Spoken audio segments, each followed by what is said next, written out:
you want to have a holistic approach with everything that you're doing, because again, look at someone before they move, look at them in their static posture. And then when we talk about transitional movements, we're talking about the overhead squats, the single leg squats, the modified squats. So those are when we talk about transitional movements, that's what we're really talking about. But then you also want to think, if you've taken our new corrective exercise and you've learned a lot about the mobility assessments, again, those are extremely key too, because as you do some of the mobility assessments, if you notice something in the overhead squat or the single leg squat or whatever it is that you're doing, and then you do a mobility assessment, it's either a pass or fail. Can they do it or can they not do it?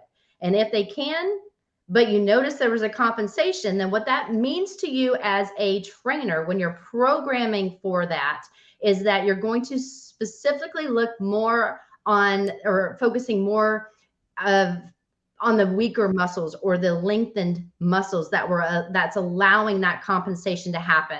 So it's not necessarily a restriction at the joint. It just means that because those muscles are so weak, that it's just going into that position. It's allowing that to happen.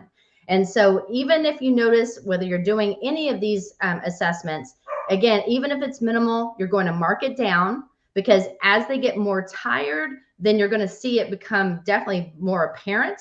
And then if you don't do something about it, it's going to then become kind of the norm, and that's what we don't want.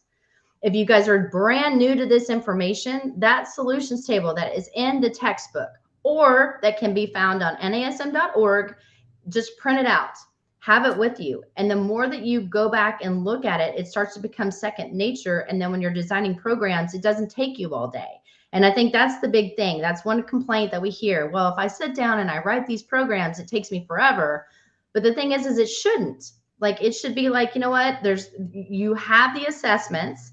The assessments are going to tell you exactly what's overactive, exactly what's underactive. That's how you're going to program your foam rolling and your stretching is the overactive muscles. And then what's listed on that solutions table as underactive. Those are going to be the key muscles to help you on the activation side. And then at that point, you can do whatever you want with them. You can do any full body, any chest, back, whatever, but get them set up into the best scenario first, so they're going to be able to be more successful.